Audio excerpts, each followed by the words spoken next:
వేవ్లో కొట్టుకురావడం అనేటటువంటిది ఒకటి. అలా కాకుండా యాంటీ ఇన్కంబెన్సీ అంటే ప్రభుత్వ వ్యతిరేకతని అధిగమించి గెలవటం మరొక రకం.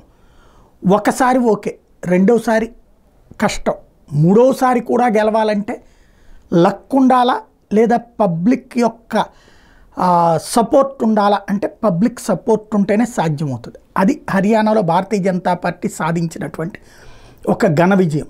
ఇందులో 2 సార్లు అధికారంలో ఉన్నటువంటి భారతీయ జనతా పార్టీ ఈ దఫా గెలవడం అసాధ్యం అన్నటువంటిది ఏ మీడియా కథనాలు చూసినా, ఈవెన్ భారతీయ జనతా పార్టీ వాళ్ళకి సంబంధించి అనుకూలంగా ఉండేటటువంటి సంస్థలు కూడా అలాగే ఫీల్ అయినాయి. దానికి తోడుగా పర్సంటేజ్ ఆఫ్ ఓటింగ్ కూడా చాలా తేడా వస్తుంది. 35% అంటే బీజేపీ కోర్ ఓటింగ్ ఎక్కడికి పోలేదు, అది అట్లాగే వస్తుంది.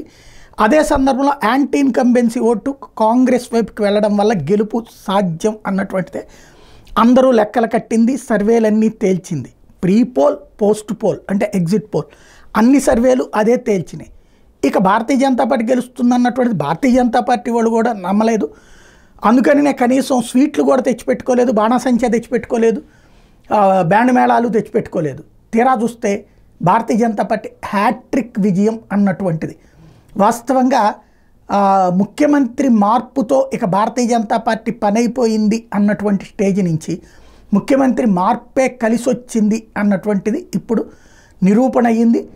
యాంటీ ఇన్కంబెన్సీని తట్టుకుని ప్రభుత్వ వ్యతిరేకత ఒక ఎత్తు అయితే జాట్లంతా పోలరైజ్ అయ్యి భారతీయ జనతా పార్టీని ఓడగొట్టడానికి ప్రయత్నిస్తే దాదాపుగా 5 సంవత్సరాల నుండి ఒక కథ జాగ్రత్తగా నడుపుతూ వినేష్ పొగ్గెట్ లాంటి వాళ్ళని అట్లాగే రెజ్లర్లని రెచ్చగొట్టి ఆ సందర్భంగా పార్లమెంట్ ఎన్నికలలో దెబ్బ తీయగలిగినటువంటి కాంగ్రెస్ పార్టీ పూర్తిగా తీయలేకపోయింది. కానీ హర్యానాలో దెబ్బ కొట్టగలిగాం కాబట్టి అదే దెబ్బ ఎక్కడా కొట్టగలిగాం అని ప్రిపేర్ అయిపోయినటువంటి కాంగ్రెస్ పార్టీకి ఒకంత షాకింగ్ పరిణామం.